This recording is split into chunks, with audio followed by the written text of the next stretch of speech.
안녕하세요. 생명의 샘 터지기 최도숙입니다.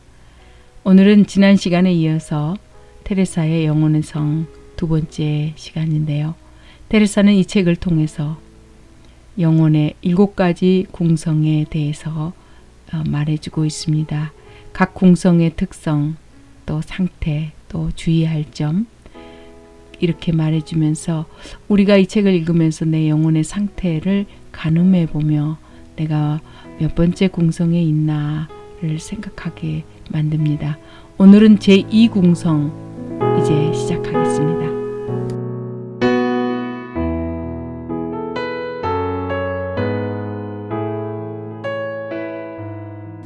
제2궁방 이제는 둘째 궁방으로 들어가는 영혼들이 어떠하며 그들은 거기서 무엇을 하는지 말해보겠습니다.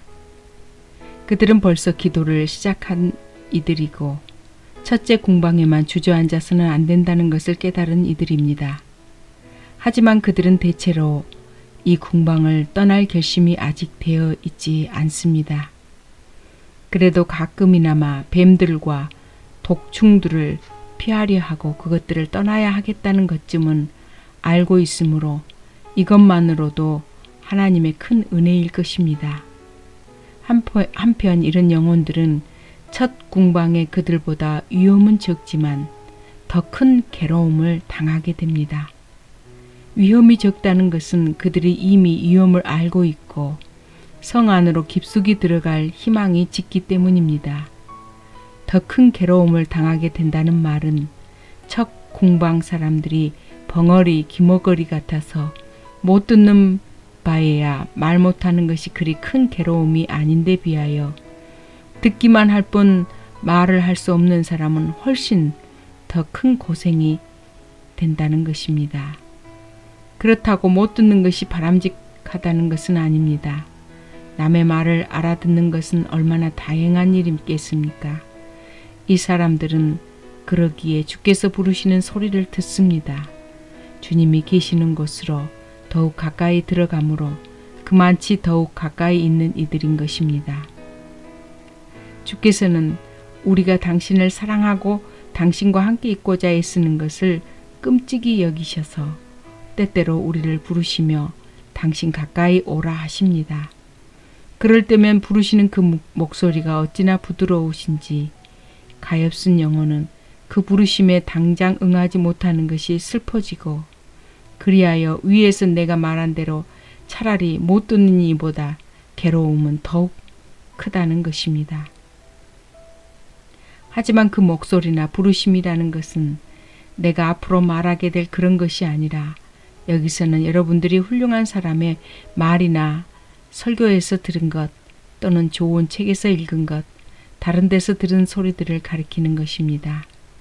하나님께서는 이런 것을 통하여 우리를 부르시고 병을 앓을 때, 고생을 당할 때, 그리고 기도할 때 가르쳐 주신 진리를 통하여 우리를 부르시는 것입니다. 그 기도가 비록 열심 없이 드려지는 경우라도 주께서는 대견하게 받아주시는 것입니다. 주께서 당장 우리의 기도를 들어주시지 않는다 해서 풀이 꺾일 것이 아닙니다. 몇 날이 되었든 몇 해가 되었든 주께서는 당신이 알아서 기다리시고 인내와 착한 뜻을 보실 때는 더욱 그러한 것이니 여기서 제일 필요한 것은 줄기찬 인내, 이것만 있으면 반드시 막대한 소득이 있습니다. 그러나 여기서는 악마들이 백천가지로 무서운 공격을 가하고 또 영혼은 지나온 궁에서보다 훨씬 더 괴로움을 치르게 됩니다. 기머거리 벙어리였던 1궁방에서는 기껏해야 듣는 것이 아주 적고 승리의 희망을 거의 잃은 사람처럼 저항도 별로 없었지만 제2궁방 여기에서는 지성이 예민하고 영혼의 능력들이 활발하고 적의 공격과 포성은 치열하니 영혼은 그것을 안 들으려야 안 들을 수 없기 때문입니다. 그뿐 아니라 악마는 여기서 꽃뱀 같은 세상의 재미를 영혼 앞에 그려 보이고 마치 부귀영화가 영원한 것처럼 꾸며 보이고 새 속에서 떠받드는 존경과 아울러 친구들과 부모, 친척들을 떠오르게 합니다. 또한 이 궁방으로 옮기는 영혼은 항상 어떤 고행으로부터 시작하는데도 악마는 그 고행이 건강에 해로운 듯이 꺼리게 하며 그 밖에도 무수한 장애물들을 상상하게 만드는 것입니다. 여기서 악마가 피우는 소동은 얼마나 무섭습니까? 앞으로 나가야 할지, 첫 궁방으로 되돌아가야 할지, 갈팡질팡하는 가엾은 영혼의 괴로움은 얼마나 큰 것입니까? 그러나 한편 이성은 영혼을 일깨워 주기도 합니다. 이성이 찾고 있는 것에 비하여 위에 말한 모든 것은 아무런 가치가 없다는 것을 깨닫게 합니다. 신앙은 또 만족을 주는 것이 무엇인지를 가르쳐 줍니다. 기억은 이 세상 모든 것이 끝나는 모습들을 펼쳐 보입니다. 이를테면 아직도 눈에 선한 사람들이 부귀영화를 누리다가 갑자기 죽어간 모습, 죽은 그들은 어느덧 모든 사람의 기억에서 사라져 버리고 마는 것, 호강으로 지내던 친지들이 땅속에 묻히자 사람들은 너나 없이 그 무덤을 밟고 지나다니는 모습, 그리고 그 죽음 위에 들끓는 구더기들이며 다른 여러 가지 모습들을 펼쳐놓는 것입니다. 또 의지는 헤아릴 수 없을 만큼 많은 사랑을 보여주시는 하나님께로 쏠리게 되어 털끝만치라도 그 사랑을 갚으려 하고, 특히 그 진실하신 님에게서 언제나 자기를 떠나심이 없이 항상 생명과 존재를 주시면서 곁에 계시다는 것을 감사하게 됩니다. 그런가 하면 이성은 다음과 같이 깨우쳐 줍니다. 이를테면 아무리 오랫동안 살아도 그보다 더하신 님을 얻을 수 없다는 것, 세상은 온통 거짓에 차 있고 악마가 내세우는 행복이라는 것도 실상은 고생이요 걱정거리요 모순이라는 것이, 이 궁성을 떠나서는 절대로 평화와 안정을 얻지 못하리라는 것, 마음만 있으면 복은 얼마든지 제 집안에 있는 만큼 남의 집에 갈 생각은 아예 말아야 한다는 것, 제 집에는 아쉬울 것이 하나도 없고 더욱이 더할 나위 없으신 손님을 메시었으니 폐가 망신하여 돼지의 먹기로 배를 채우던 탕자가 될 마음이 없는 한 모든 선의 임자께서 자기를 행복스럽게 해주시리라는 것을 깨우쳐 줍니다. 이 영혼에 있어 중요한 것은 같은 길을 걷는 이들과 마음을 서로 통하는 것, 그리고 같은 궁방에 사는 그들뿐 아니라 궁의 중심에까지 바싹 다가가 있는 그들과 접촉을 가지는 것이 중요합니다. 이것은 여간 큰 보람이 있는 일이 아니니 이렇게 함으로 그들은 이해를 깊이 하게 되고 나아가서는 이들을 자기네 궁방으로 이끌어 줄 것입니다. 항상 주의할 것은 영원히 정복당할 틈을 주지 말아야 한다는 것입니다. 왜냐하면 차라리 목숨을 잃고 잠시도 쉴 틈이 없을 망정, 그리고 악마가 주는 모든 것을 다 잃어버릴 망정, 다시는 첫 궁방으로 되돌아가지 않겠다는 일대 결심을 악마가 보면 악마는 그런 사람한테서 애당초부터 손을 떼는 것입니다. 모름지기 대장부다워야 합니다. 싸움을 하러 나가던 길에 물을 마시려고 몸을 구부리던 그런 사람들이어서는 안 됩니다. 도리어 모든 악마들과 싸움을 하려는 마당에 스스로 결단을 내려야 합니다. 그런데 그 무기 중에 가장 좋은 무기는 십자가밖에 또 없는 것입니다. 주께서 지고 가신 십자가를 끌어 안으십시오. 이것이 여러분의 할 일임을 깨달으십시오. 주님을 위하여 되도록 많은 괴로움을 참을 수 있거든 실컷 참아보십시오. 그런 사람은 행복이 더할 것입니다.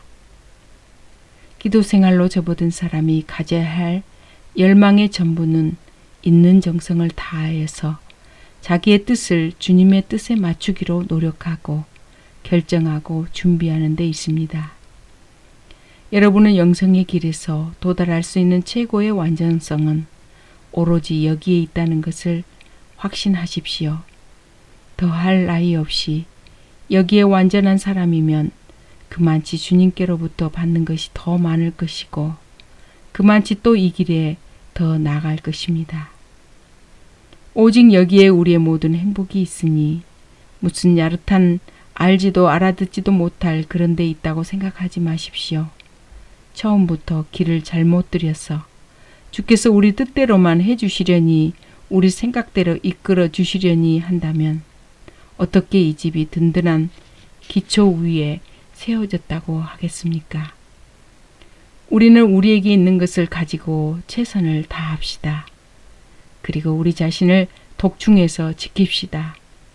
주께서는 때때로 우리가 몹쓸 생각에 시달리고 그 괴로움을 당하게 버려두십니다.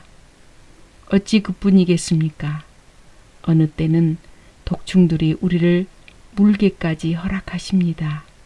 그 다음부터 우리가 더욱 조심하라는 것이고 당신을 거스르고 나서 얼마나 뉘우치는가를 알아보시고자 함입니다. 그러기에 여러분은 혹시 떨어지는 경우가 있더라도 용기를 잃어 앞으로 나아갈 노력마저 그쳐서는 안 됩니다. 해독제를 파는 사람이 먼저 독을 마셔보고 그 약의 효능을 시험하는 것처럼 주님은 그러한 실패에서도 선을 끌어내시기 때문입니다.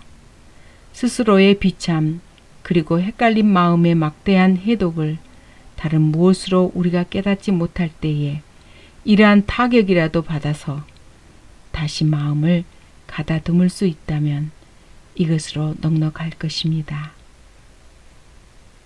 기도를 계속한다면 비록 우리에게 가르쳐 줄 사람이 없다 해도 주께서 모든 것을 우리 좋도록 이끌어 주실 것입니다. 하지만 기도를 중단하였을 경우엔 다시 기도를 시작하는 수밖에 없고 그러지 않는다면 영혼은 매일 조금씩 죽어갈 것입니다. 주님께서 이 사실을 알아듣게 해주시기를 바랍니다. 이 성으로 들어가는 문이 기도입니다. 보십시오. 자기 안으로 들어감이 없이 즉 자아 인식이 없이 우리의 비참과 아울러 주님께 받은 바를 생각하여 자비하심을 열심히 기도함이 없이 천국만 가겠다고 생각하는 것은 잘못입니다. 주께서는 이렇게 말씀하셨습니다. 나를 통하지 않고서는 아무도 아버지께로 갈 수 없습니다. 나를 본 사람은 이미 아버지를 보았습니다. 그렇다면 우리가 주님을 한 번도 보지 않고 당신의 은혜를 그리고 우리를 위하여 당하신 그 죽음을 생각하지도 않으면서 어떻게 주님을 알며 주님을 섬기는 일을 할 수 있겠습니까? 섬기는 일이 없는 신앙, 우리의 선이신 예수 그리스도의 공덕과 아무런 관련이 없는 일들이 무슨 가치가 있겠습니까? 생각이 없는 우리 자신을 누가 깨우쳐서 주님을 사랑하도록 해주겠습니까? 바라건대 주께서는 우리를 깨우치시어 우리를 위해 치르신 그 비싼 값을 알게 하시고 항상 유혹에 빠지지 않도록 기도가 절대로 필요하다는 것을 알게 해주시기를 바랍니다. 안녕히 계세요. 다음 시간에는 제3공방에 대해서 하겠습니다.